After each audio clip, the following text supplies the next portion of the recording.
দেখলেন তো এখানকার মাননীয় রাজ্যপাল প্রাক্তন আনন্দ বোসকে কিভাবে সরানো হলো। কেন সরানো হয়েছে আমি সব জানি, ভয় দেখিয়ে। রাজভবনটা বিজেপির পার্টি অফিস হবে, ওখান থেকে টাকা বিলি হবে। আর যাকে নিয়ে এসছেন তার বিরুদ্ধে আমি যেটা শুনেছি এখনো পর্যন্ত, তামিলনাড়ুতে যখন তিনি ছিলেন, সুপ্রিম কোর্টে অনেক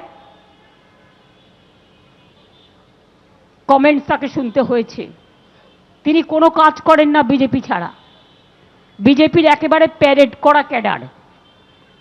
শুনুন, বাংলা কিন্তু অন্য।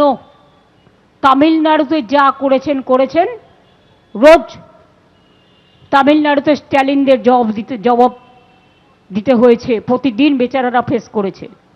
বাংলায় ভোটের 1 মাস আগে কেন চেঞ্জ করলেন? কাউকে টাইম কমপ্লিট করতে দিচ্ছেন না।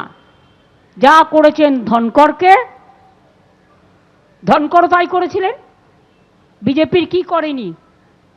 তাকে এখান থেকে নিয়ে গেলেন ইলেকশন করার পরে উপরাষ্ট্রপতি, তারপরে নজরবন্দি, নোটবন্দির মতো, ভোটবন্দি, নোটবন্দি, নজরবন্দি, গৃহবন্দি। অজিত পাওয়ার আমি যখন বললাম যে ভালো করে ইনভেস্টিগেশন করা উচিত, অনেকেই তখন বলেছিলেন কেন আমি এ কথা বলছি, যা বলেছি তা তো সত্য, প্রমাণিত হয়ে গেছে। আনন্দবাবুকেও এখানে নিয়ে এসেছিলেন, তাকেও সরিয়ে দেওয়া হলো। কারণটা যদিও আমি জানি, কিন্তু আমি বলবো না। কিন্তু তাকে থ্রেট করা হয়েছে, এটুকু আমি বলবো। অনেকে তো চায় না রাজভবনটা বিজেপি পার্টি অফিস হোক, ওখানে বিজেপির টাকা ডিস্ট্রিবিউশন হোক, সবই তো করে এরা। নৈতিকতা মানে? যারা দিল্লিতে এখন বসে আছে এরা তো মোহাম্মদ বিন তুগলকের জ্যাঠার জ্যাঠামশাই। জগদীপ ধনকর যতদিন এখানে ছিলেন তিনি কুৎসিত ভাষায় তাকে রাজনৈতিক করার অভিযোগে বিদ্রোহ করতেন। চলে যাওয়ার পরে ভালো হয়েছেন। সিবি আনন্দ বোস তিনি চলে গেছেন, এখন তার কাছে মনে হচ্ছে সিবি আনন্দ বোস ভালো।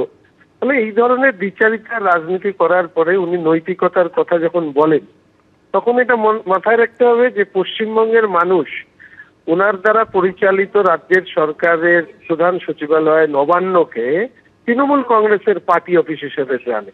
তাহলে স্বাভাবিকভাবেই তৃণমূল কংগ্রেস যে এই রাজ্যে একটু অন্যরকম, সেটা এই রাজ্যের গণতান্ত্রিক মানুষ তার অভিজ্ঞতার মধ্যে দিয়ে উপলব্ধি করেছেন। আর উনি নোটবন্দি, গৃহবন্দি ইত্যাদি বন্দি বলছেন। পশ্চিমবঙ্গের মানুষ তো এই রাজ্যের দুজন তাদেরকে জেলবন্দি দেখতে চাইছে। এবিপি আনন্দ, এগিয়ে থাকে, এগিয়ে রাখে।